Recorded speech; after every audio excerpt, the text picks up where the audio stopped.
Mr. Giuliani, please proceed with your testimony. And Jenna Ellis as well. We want to hear you, and then we'll call up witnesses after that. Thank you. You got to push the right button forward. Mr. Chairman and members of the committee, it's my understanding that I'm here in my capacity as an attorney, not as a witness. If you want to question me as a witness, that's a different matter. But also, I'm the attorney for the president. Ethically, I don't know what that would mean if you turned me into a witness. Yeah, you're here to testify. No one's under oath. This is like any committee hearing, sir, where we're just taking testimony from members of the public to talk about what happened here in the election.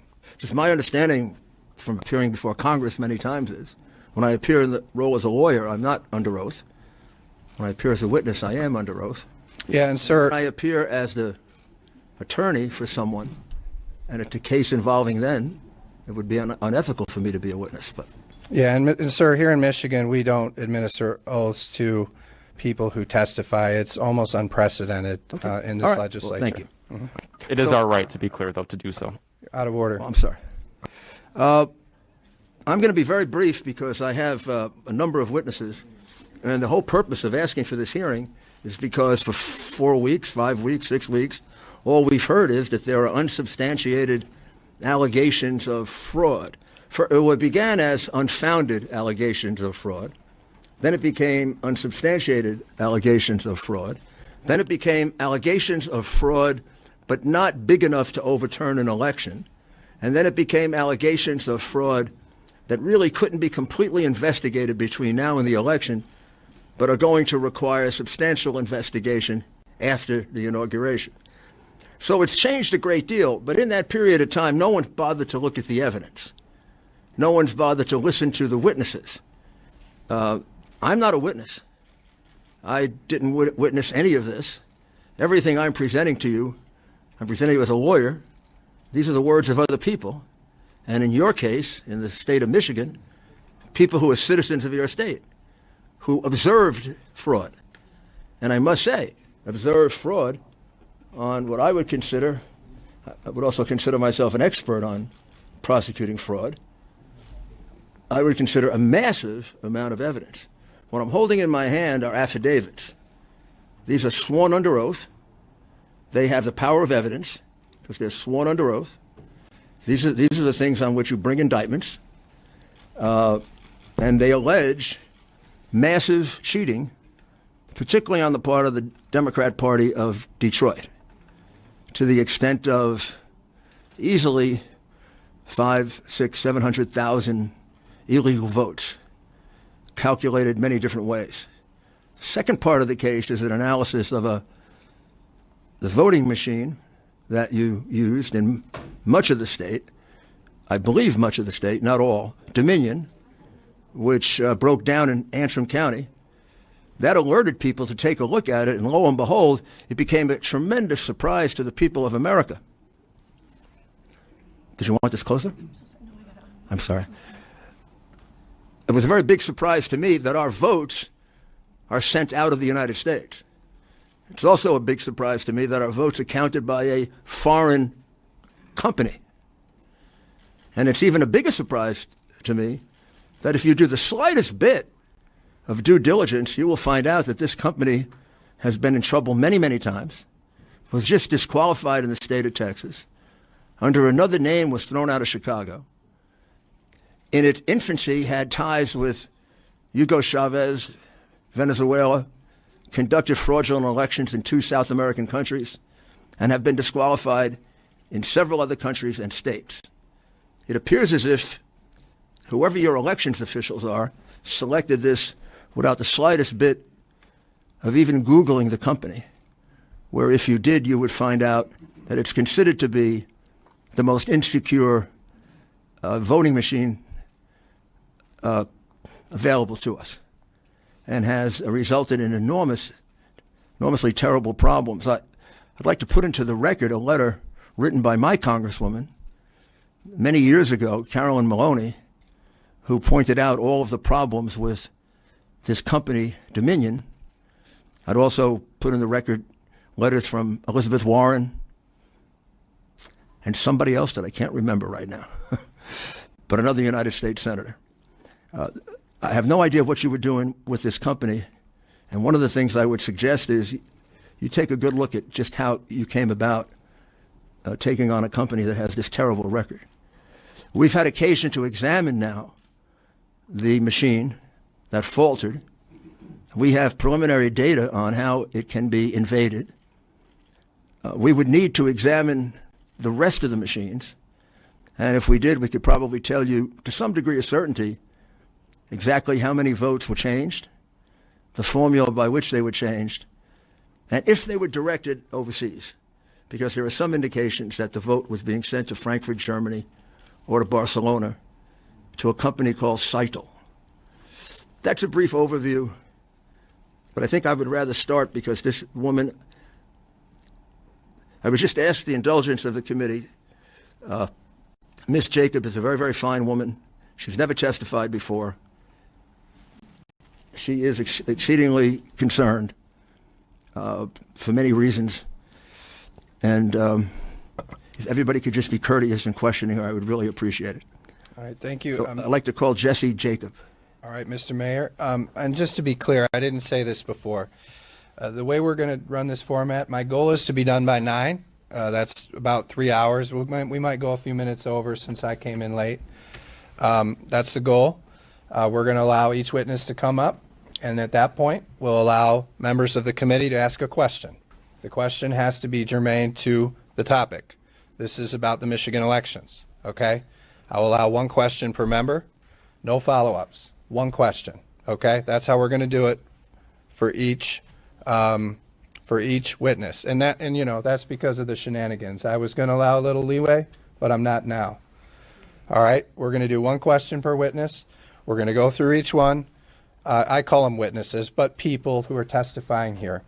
And then lastly, at the end, Mr. Giuliani will take those questions. That's how we're going to do it. So I understand Jesse Jacobs is first. Could I have Jenna say a word or two? Yes, of course. Why don't you go ahead? Thank you, Mr. Chairman, and thank you to the committee. And I appreciate your calling this session, Mr. Chairman, and that we have members that are both Democrats and Republicans here. But you're all here in your capacity as legislators, and this is not a political question. This is a legal one. When you have what you will see before you as substantial evidence of fraud and corruption in an election, it's your obligation under the United States Constitution to not allow the corruption to continue. And under Article 2, Section 1.2, the state legislators are the entity that our founders specifically vested with the authority to ensure against a corrupt popular vote. So at the end of the evidence and the testimony that we present today, we are going to be asking you to take action on this. You've already heard from a number of witnesses and other people and evidence over the past day and a half. I would ask you all to put aside your party affiliation and look openly and honestly at these witnesses and this evidence, because here we're all Americans. And our founders specifically provided this tool, the state legislature, to be able to combat corruption or foreign influence when that happens in an election. We sit before you today on behalf of the President of the United States, but as he said today in a speech from the White House, it's his sworn duty and obligation to make sure that election integrity and free and fair elections are preserved in this country. And we will be asking you, after taking a look at the testimony presented today, to take that oath that you have made as state legislators very, very seriously. The law is on your side because the U.S. Constitution is on your side. And we would be happy to answer any questions about that at the end of this proceeding, but thank you very much for your time and attention today. Thank you, and there will be questions about that, I assure you. Are we ready for Ms. Jacobs? Mm-hmm. All right, please, Ms. Jacobs, when you're ready, come forward. Welcome to the House Oversight Committee. And when you sit down, you push the red button there. That'll turn on the microphone, and you can speak. And just to be clear, you speak. when you're done, we'll allow one question per member, but we're not going to interrupt you. So I just want everyone to be cognizant of the fact our goal is to be done, a little after 9. So welcome and thank you for coming here today to tell your story. With Ms. Jacob is her husband. Your full name is, Sunny Jacob. Sunny Jacob. and your full name is? Jesse Jacob. And Jesse, you're a resident of Detroit, Yes, I am. and you were born in India, is that correct? Yes, I am. And you came to the U.S. in 1985, That's true. and you and your husband became United States citizens.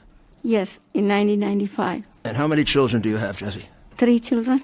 How old are they? The older one is 36, and the second one is 32, and the third one is 24. And what do they do? The older one, she's my oldest daughter. She's practicing in the emergency medicine physician at Washington, D.C. since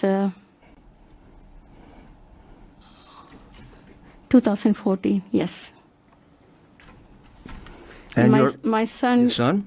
he's doing his fellowship in child and adolescent psychiatry at Dallas Southwestern University Medical Center. And your youngest daughter? She's a third-year med school student at Wayne State. Congratulations. So let's get right to it. On September, you've been an employee of the city of Detroit for many, many years. Is that correct? That is true. Approximately how long? Since 1986 August. And you have the title of head engineer? Yeah, that's my current title. And on September 8th, you were assigned to election duties, were you not? That is true.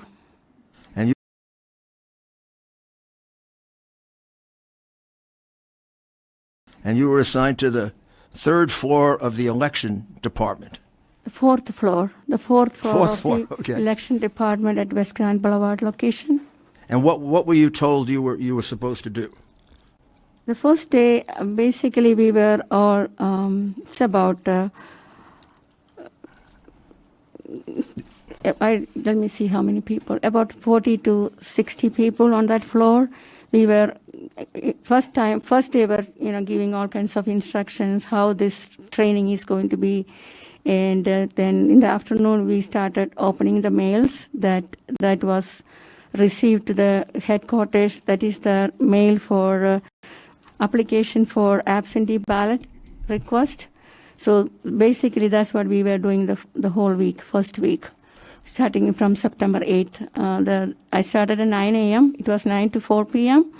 So the entire group was working from 9 to 4, opening the mails, sorting out the mails. And we were asked to sort out according to the counting board, 134 counting boards. So there are 134 counting boxes set up, so you can sort out the applications that you have opened. Did there come a time, Ms. Jacob, in about the 3rd week of September, when you were asked to change date? So about I think they're around September 20th or 22nd. Yeah, I would say 22nd, 3rd week of September. We were kind of started packing, making the ballot packages to be sent to different citizens. And what we do is we will do for different counting boards, 50 pack, 50 application will be there. So you will be making packages of 50 ballots. And on the floor, they will let you know what date need to be put on that package, the mailing date for that ballot. So I notice time to time, basically every day, whenever you prepare that package, the ballot package is always either 3 days, back date, 3 days, not the same day, always days before that date. So starting on the 20th of September. 22nd. 22nd? Yes. 22nd of September. Yes. for some days thereafter. Yes. Each day you were given a different date Yes. in order to backdate Yeah. Yes. the application. Is that Yes. right? Yes. And it was a different date each day? Sometimes you use the same date, maybe consecutive days, maybe you will use the same date, but it was different. But it was never the correct date. It never be the same day, the day you are preparing the package. In other words, it was a false statement. Yeah, it was a date prior to that date that you are preparing Who told you to do that? whoever was the supervisor on the floor that day. Was it one supervisor or more than one supervisor who told you to backdate it every day? There were more than one supervisor, not just one, more than one. So I would say 1 to 3 supervisors. And how long did you have that position? Until you left that position after a short while. Yes. Can you tell us how long you held that position? Yeah, I worked at the 4th floor of the election department till October 2nd, that's a Friday. September 30th, I was sent for training for the QVF trainings. September 30th and October 1st, I was at training. Then October 2nd was my last day working at the election headquarters. And from October 5th onwards, I was asked to work as a processor at one of the satellite sites. Out of 23 satellite sites, first I was sent to Cromwell Recreation Center at Lasher and 6 Mile. Then I was asked to go to Common Air Recreation Center at Bradbury Drive near downtown from October 12th. Well, up until the time you left, Yes. how many co-workers did you have when you were backdating the documents? You mean at the election headquarters? Yes, at the original place that you worked. Okay. After, I think around September 15th or so, they started the second shift. Until then, it was only from 9 to 4, one shift. Then they started another shift from 5 to 11. So 2 shifts. So I would say, if you add all of them, let me see. I would say around 80. About 80 Yeah. 80 workers. Yes. And to your knowledge, were they all instructed exactly like you were Yes. to falsify When they the were document? Yeah, when they were preparing the ballots to be sent, the ballot package. So the ballot package had a false date on it when it was sent out, deliberately. I mean, what basically is that date that you put on that ballot package, that will be entered to QVF as the ballot mailing date. And that's what it is. And then the law requires, doesn't it? You correct me because you know it much better than I do, that within 24 hours of your receiving the application, you have to respond. Is that correct? Yeah, per the State of Michigan's official manual, you are required to issue a ballot within 24 hours of the request, the application request. That's what I read in the Michigan official's manual, the chapter 6. That's what it is written. So I don't know, when I was preparing the package, when I was preparing the package in 3rd week of September, I even saw applications from June, July, August. So. And what happened to the June, July, and August applications? Were they dated differently? No, the application, the citizens' applications, the date citizens submitted that application, it was from June, July, August, but we were preparing the ballots in September after 2-3 months later. So during the period of time you were there doing it, which you estimated was about 10 days, yes. Would you say that about 100,000 false documents were created? Yeah, from September 22nd till, I would say, till September 30th. Yeah, about 10 days. I mean, I was there till October 2nd. And you estimated, when we went over this, about 10,000 a day. Yeah, 10 days. anywhere between 10,000 to 15,000. Yeah, sometimes we will be able to complete. I even remember 14,000 packages. Sometimes it's 12,000. So you can just, to be on the safe side, you can say 10,000 per day. That's a good number. And just before we leave this, would your supervisor say this to all of you publicly? In other words, he would say, today, the date we're going to use is This day. whatever. Yes. Yeah, that's the In other announcement. words, you had the phony date of the day. to Yeah, put that's down. the announcement they will make. Yes, on the floor. Yes. Then on October, then you were transferred and you went for training. Yeah, on September 30th from 9 to 11:30 p.m. a.m. Then also on October 1st, those were the 2 days I was sent for training at Wayne County Community College. From 9 to 11:30 morning session. Then afternoon you will come back to the election headquarters. And what do you remember of your training? What were you told during the training? It was not good. It was not good? No. Well, how wasn't it good? I mean, first of all, when I was at the Wayne County Community College from 9 to 11:30, it's about, I would say, around 20 to 25 people. There were 2 groups, so I was with the second group. The first group training was from September 28 and 29, first group. I am with the second group, September 30th and October 1st. About, I would say, around 20, 25 people in each group. But what I found out when I went there, I tried to log into one of the laptop. It was not working. Then I tried another one. It was not working. So we had problems with the laptops. I couldn't even log Yep. into the system. So I was told by the instructor, just listen, just listen. You don't need a laptop. Okay. So basically we were just I would say at least out of 20, 25. You have a tape recording of this, don't you? That you don't want to share because you don't want the person who said this hurt. Is that correct? No. So what I did was, since I didn't have a laptop, I didn't have nothing in front of me, I asked the instructor, can I record your lecture? Because I have to be, from October 5th, I have to be by myself. I have to work as a processor. So I want to learn something. So I asked the instructor, can I record your lecture? She said, sure, you can record. So with her permission, I recorded the lecture. So when we listened to it last night,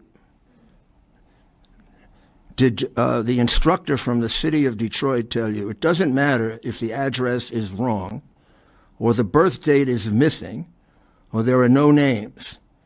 You must try and find a birth date. Yeah, And if the signatures look different, find something about them that's the same. No application should be rejected. Is that the sum and substance of what? Was it a she or a he? That's a she. Is that what the female told you? Yeah, in nutshell, that's what basically, you have to do everything to make sure, that voter, at the end, that voter should get a ballot and vote. So Even if the address was wrong. See, sometimes when the voters walk in, they just give you the house number and the street name, but you have different ways to, you can search the voter, different ways you can locate the voter. Sometimes you are lucky, you will be able to find everything for that voter, then you can process the ballot. But that won't be the case for everybody. And suppose you can't find everything for that person. What do you do then? The instructors sometimes tell you, you should set aside that application and we will send that application back to the election headquarters, let them take care of it. And when you did that, what happened to it? I don't know what happened after that. I don't know. It was sent. And also I was also instructed with regard to how to verify the signatures. You have to do everything so that the signatures, you have to match it. Well, during the time that you worked there, which should be about a month, Yes. except for you, Did you ever see any other application rejected as deficient? No. Didn't you see people that came up to you that you rejected that went to someone else and then they accepted that person? See, the location where I was working, I remember a few times. I mean, I would say the first 2 weeks from October 5th, the first week is October 5th. That's the first day the early voting started at satellite locations.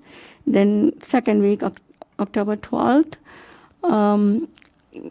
Daily, I would say the first week we had like about 8, 9 voters all day from 9 till 6. Then second week maybe about 15. But the third week and the last week of October, we had more.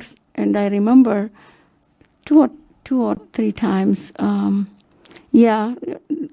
I had to reject, I think at 2 or 3 occasions to reject the ballot. And they were so angry. And they were so, angry, and they will sometimes, call you all kinds of names. Oh, you are saying I cannot vote? You don't count my ballot? And things like that. And I will say, I'm so sorry, I cannot do, then I will ask my supervisor what to do. And then supervisor will say, Jesse, I don't know. Then, he will say, oh, I have other places, I will go and vote. Okay, then he will just walk out. So I don't know whether he went to the nearest one. Other side, you can go to any location. There are 23 satellite locations. You can go to any of that satellite locations. Ms. Jacob? Yes. I don't want you to do this if you feel uncomfortable, but would you be comfortable taking your mask off so that people could hear you more clearly? Can you hear me now? Not clear. Can everyone hear it clearly? We can hear we can hear you. Okay. Now, the supervisor you originally had when you first were there, did you observe her coaching voters to vote for Biden and the Democrat ticket?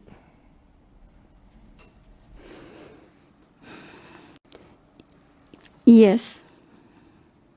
And then as it got closer to the election, in fact, in the day or two before the election, were others of the workers there helping people to vote for Biden and the Democratic ticket and even going into the little booth with them? Yeah, I remember on November 2nd, specifically, that's the last day of absentee voter, November 2nd, 4 p.m., that's the deadline. So that day we had lots of people coming to the center.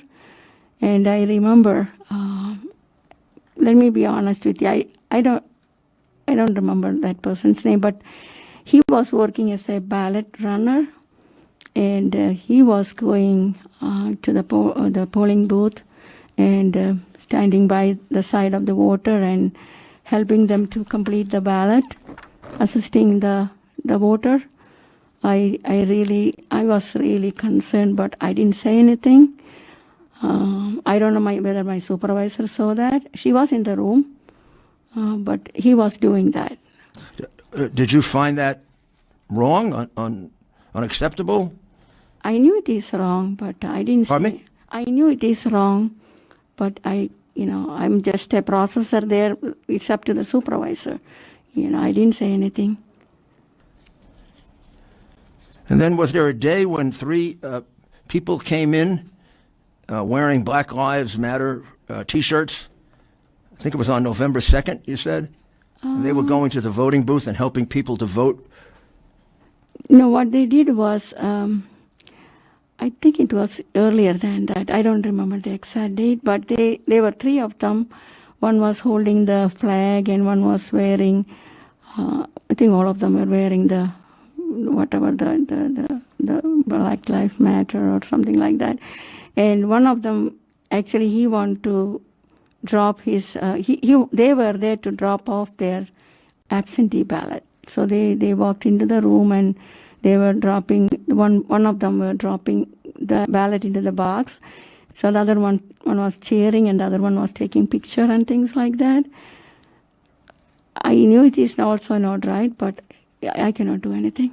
I was just sitting on my desk and doing my processing job, that's all. Now, about 14 days before the election, your supervisor, who I think you told me her name is Carla, said that she had a meeting with her boss and that you should stop asking for driver's license or photo ID. Yeah, what she told me was they are all registered voters. You don't need any photo ID or driver's license. They can just, come and vote. Let the people vote. So basically, but as a processor, I was not comfortable doing that. So myself, I was, when they come to my table, I used to ask them at very low voice, can I see your driver's license, please? I used to get from all of them to make myself comfortable when I am issuing the ballot. But I was told not to ask because they are all registered voters. You asked them for driver's licenses and photo ID? Yes, I did. And what happened? I mean, that way I can verify their signature, the signature on the driver's license with a signature on the application and also the signature in the QVF. So I can verify all those three. And when they return the ballot to me, I can see how they are signing on the absentee ballot envelope, the return envelope. So basically all four locations, in the QVF file, on the driver's license, and on the application, and on the ballot return envelope.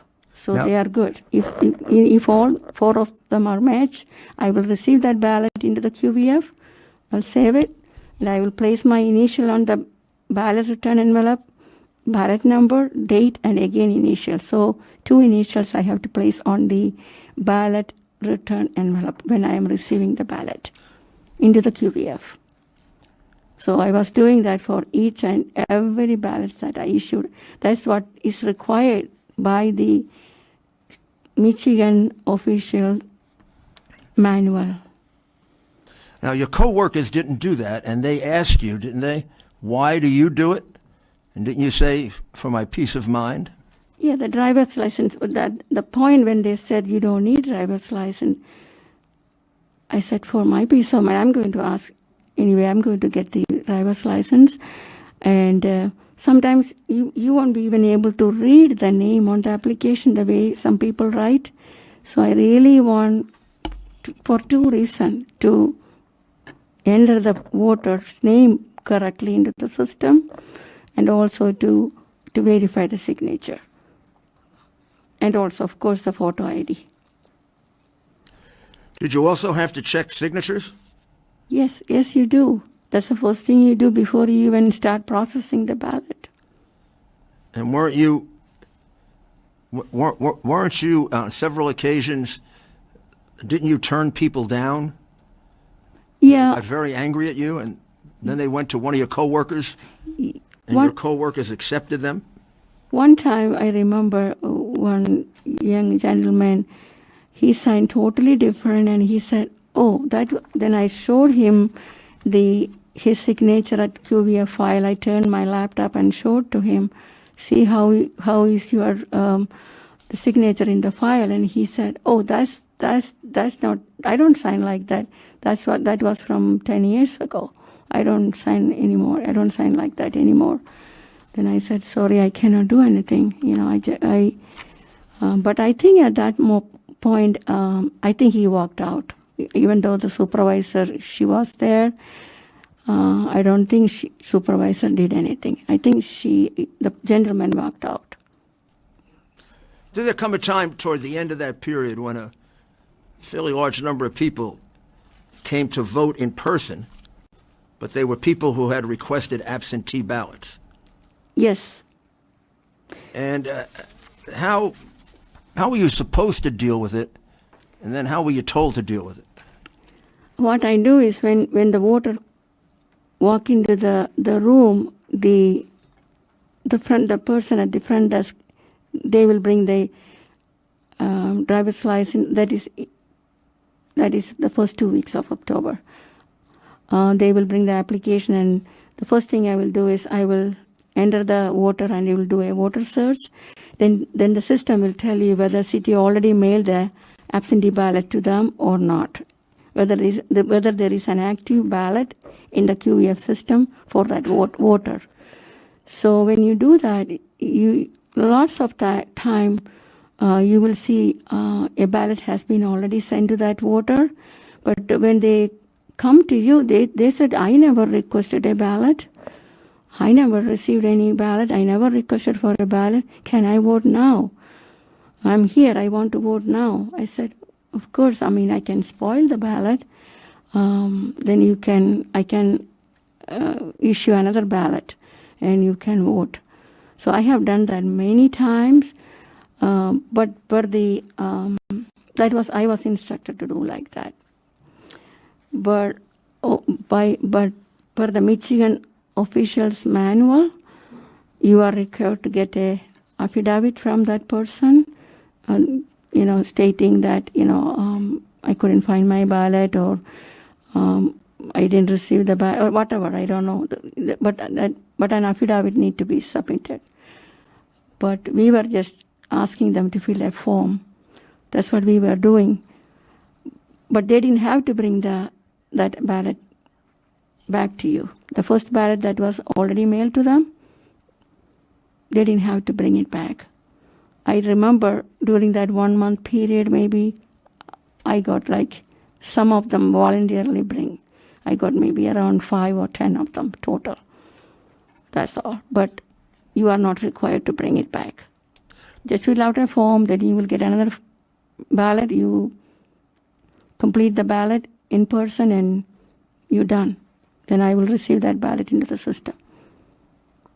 So now the other people that worked in your center, did they require the original ballot or an affidavit before they issued a new ballot? No, none of us were trained to do that. None of them did that? No. And that's what the law requires, correct? Per the Michigan's official manual, yes. If you lost your ballot or you have a damaged ballot, yeah. And that's so somebody doesn't vote twice, right? Yeah, I don't know what happened with the first ballot. I don't know. Well, that's the whole point, right? Yes. And about 32,500 of those ballots, you estimate, were issued without spoiling the original ballot?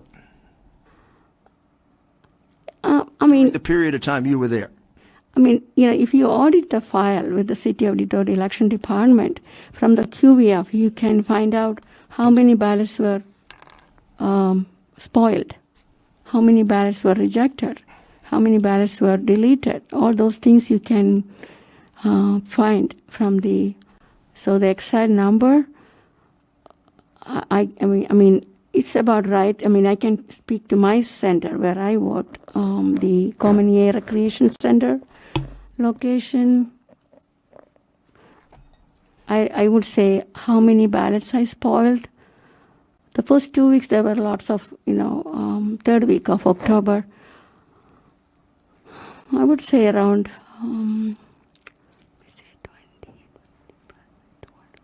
I would say around 100 ballots maybe I spoiled. I may be wrong, but I don't know exact number. But you think it's 100? I can go back to my. Sorry, Jesse. Do you think it's 100 or 32,000? For the end, there are 23 satellite sites. Okay, some satellite sites are more people, depending on the area. So, yeah, you can say around 30,000, about 25,000 to 30,000 maybe. And in any event, those would be. Please, you're out of order, members. You're out of order. Representative LeGrand, you're out of order. Let them continue. Representatives, you're out of order. Please continue. And those would be, whatever they are, those would be continue. totally illegal ballots, correct? I don't know what happened to the first ballot that was mailed to the citizens. I don't know. That was not returned. But we were issuing a second ballot and they were voting in person at these locations. I really don't know what happened. Whether they shredded those ballots or they trashed it, I don't know. But it was not returned to the center or to the satellite sites. November 4, 2020, which is after the election, you were assigned now to the TCF Center. Is that correct? Yes, I am. And you arrived there at 8:30 in the morning. Yes. And what were your duties there? When I got there, at the front door, actually it was on the ground level of Cobo TCF Center. I think that's where the auto show usually takes place, the big one, about 1,000 by 1,000 square feet maybe, big one, yeah. So it was packed. So when I went to the front desk, I talked to the person at the front desk. I showed her my badge. I had a badge from the election department. I talked to her and told her I was asked to come and report here 8:30 by my supervisor. And then she said, okay, wait, let me go and get the supervisor on this floor. And she went and came back with the supervisor. I forgot that supervisor's name. So and he asked me, what were you doing at the election department? Then I said I was a processor. And he said, oh, we need you. Come follow me. Then he took me to the podium, the middle of the Cobo TCF Center podium. And he gave me the laptop. And also, just gave me some. Okay, then I was waiting there I logged into the laptop, and at that point I noticed Mr. Chris Thomas, Miss Pierce.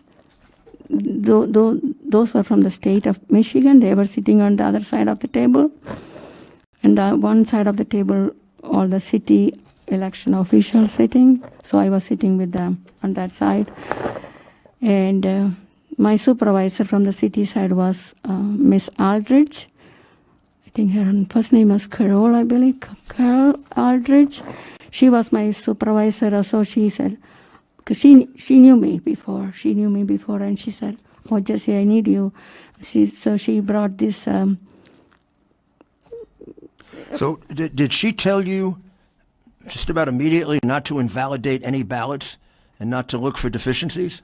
She gave me a pack of, I would say, about 10 to 15 ballots. Those were all open ballots. All were opened. She brought to me and she said, Jesse, enter date November 2nd and receive this ballot into QBF. This is, and also some of the ballots, the envelope has sticky note. Cannot find in the poll book. Some of them had it. So I took the first ballot and started, opened up the QBF file, and I noticed that ballot was not received. The processor, whoever issued that ballot in person, or maybe that ballot was mailed, it came in postal mail, or it was picked up from the drop-off box. I don't know. There was no postage stamp or nothing on those envelopes. So I don't know the way, whether it was in person, postal mail, or from the drop-off box, pick up from the drop-off box. So those ballots, some of them didn't have the county board on the address label, no counting board printed. Some of the envelope didn't have ballot number printed on the address label. So, but the thing really concerned me when I saw those ballots.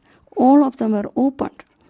Some of them were upside down. What does that mean, that they were all open? What's the significance of that? You are not supposed to open. You have to receive the ballot into the system first. You cannot open the ballot. It should be. What do you have to do first before you open the ballot? So when you receive the ballot, the first thing you should do is, first you have to search the voter. You enter the last name, space first name of the voter at QV scan, and then you will locate that voter. Then you will get the absentee voter details. You will match the signature on the absentee ballot return envelope with the signature in the file, qualified voter file. Once it is verified, then you have to receive it. You have to receive that into the system. Once you receive it, then you have to place your initials, ballot number. Actually, you have to place twice your initials on the ballot return envelope. One for the date you received, one for the ballot number. So that's required. You are required to do that as a processor. Was that being done? No. Was that being done by anyone else that you could see in that entire facility? No. Actually, I was Were you told. the only one doing it? No. When I was trying to do that, the required, step-by-step process, I was told by my supervisor, Miss Aldrich, no, don't look for anything. Do not check anything. Just enter the date, November 2nd, keep going. We have lots of ballots. We have to finish this. I need you to do as fast as you can. Just enter November 2nd, keep going. Then I did one or two of them like that. But this is a really, really, I felt so bad because once you modify the QVF file, you can see the username, who modified that file, the last day that data was modified. So if you click, you will see who modified. So when I clicked that, it was my username and the date.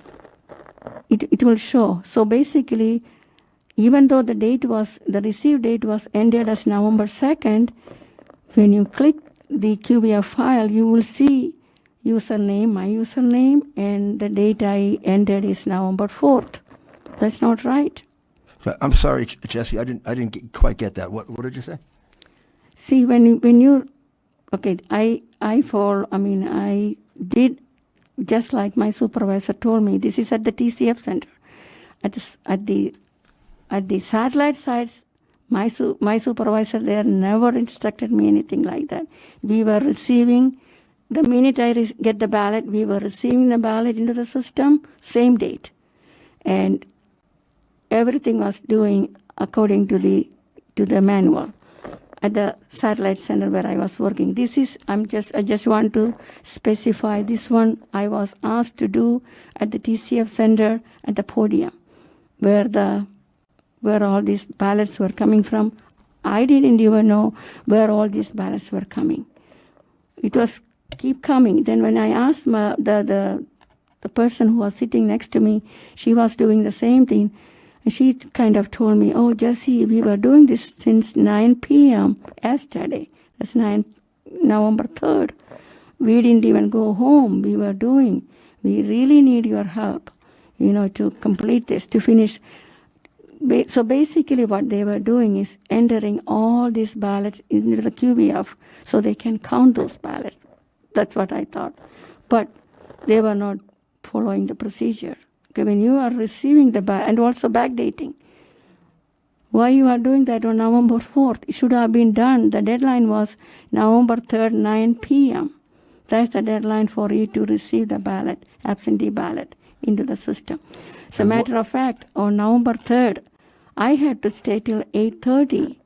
Even though the polls were closed at 8 p.m., I had to work till 8:30 to complete receiving all the ballots that received into the satellite sites.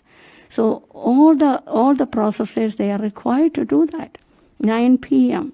November 3rd. At 8 p.m. is the poll closing time, and you will get 1 hour grace period. So 9 p.m. it should be completed. For that, we were asked to collect absentee ballots from the drop-off box every hour. Every hour we were doing it. And we were receiving the ballot to the QVF on November 3rd, every hour. So every hour you were doing what? Receiving the ballot. We will go to the drop-off box in front of the satellite location, and we will collect the absentee ballots. We'll bring it to the table, and whatever you are doing, you will set aside all the work that you are doing. You will make sure the ballot is, because per the Michigan's election Michigan official manual, this is written. Immediate recording of the ballot is required into the QEF. Immediate recording. Once you receive the ballot, immediate recording is required. Not after 3 days or after 2 days. No.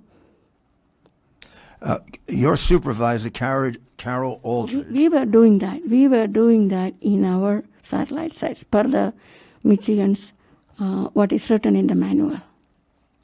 Was anybody else doing what you were doing? Oh, my center, there was another processor, my supervisor, all three of us, we were doing that.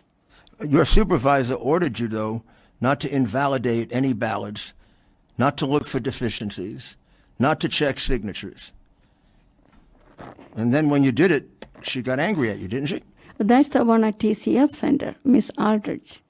Miss Aldridge, yes, Miss Aldridge, I'm talking. Yes. Oh, she was so angry. And you know what she did? It was around 11 o'clock. She said, Miss Jacob, you can take your lunch break. I said, I just had my snack. It's only 11 o'clock. She said, no, take lunch break. I said, what, 30 minutes? No, you can take 2-hour lunch break. Just take 2-hour lunch break. And then I said, okay, I will leave my bag and my jacket and everything here. She said, no, take everything.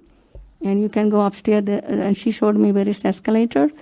Go to upstairs. That's where the lunchroom is. So I had to go. I left my laptop on the table there.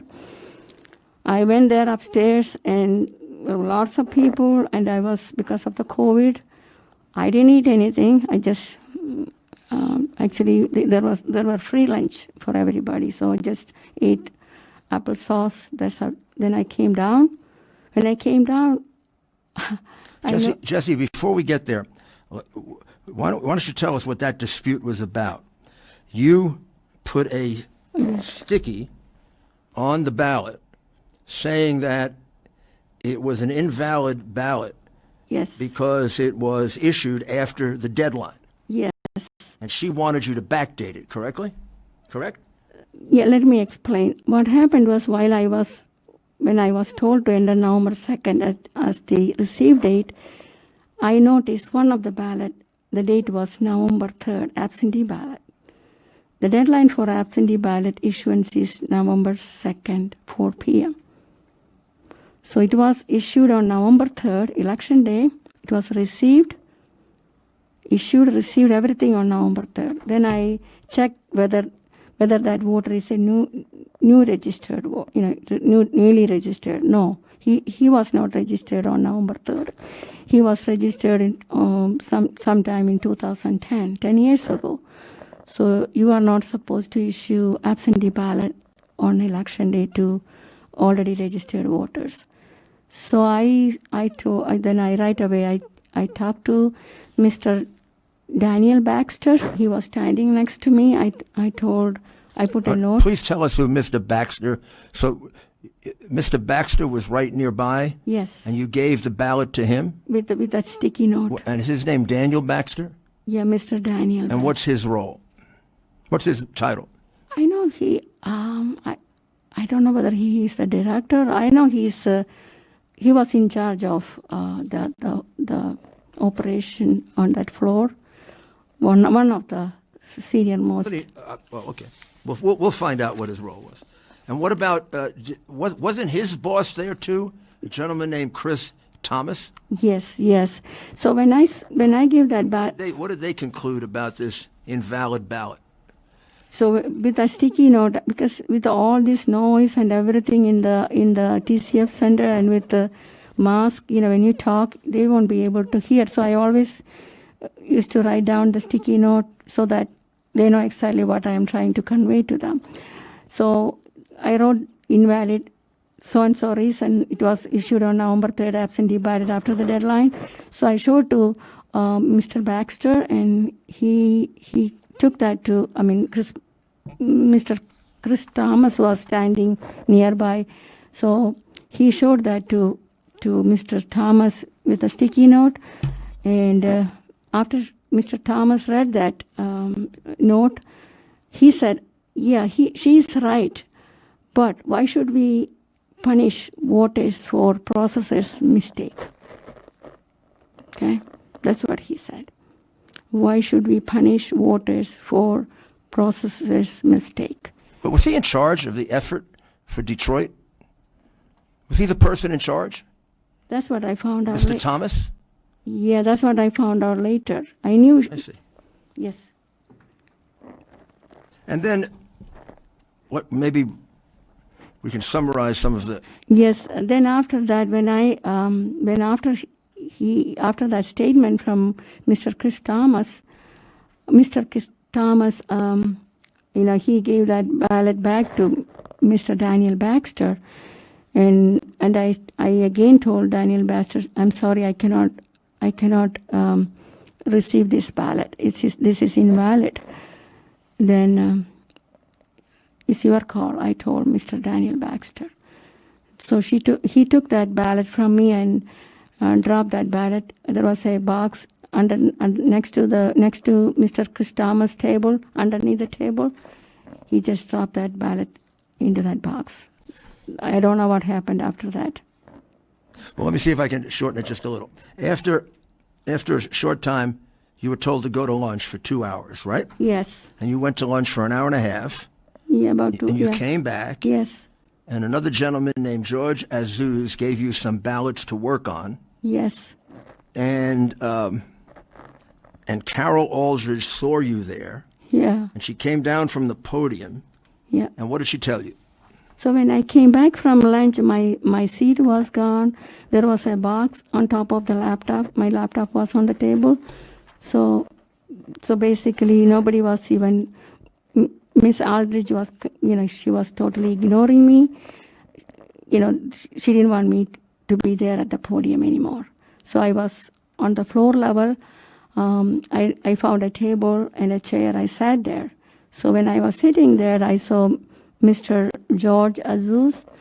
I think he is, later I found out he is the director of the elections, at the election headquarters. So, but I have seen him when I was working at the election headquarters. So I recognized him. And I said, I didn't know his name at that point, but I said, I'm here, I can help, can I have a laptop and I can start validating these ballots. So right away he went to the podium and brought the laptop to me, and I logged into the laptop, and he also gave me like a bunch of about 10-15 ballots, same thing that I was doing in the morning. But he didn't know what happened, what was going on in the morning. He didn't know. So he basically was giving an assignment. He was telling me to do it. So when I started doing it, again, same thing, and November 2nd, end of November 2nd. So Miss Aldridge saw that from the podium that I'm at the floor level, and also she saw I have the ballots. She came down from the podium, and she said, do not, I was checking the signature and, just whatever process you are required to do. She said, do not check the signature, keep going. I told you in the morning, November 2nd, keep going. And she said, do not write anything. Do not write post-it. I do not want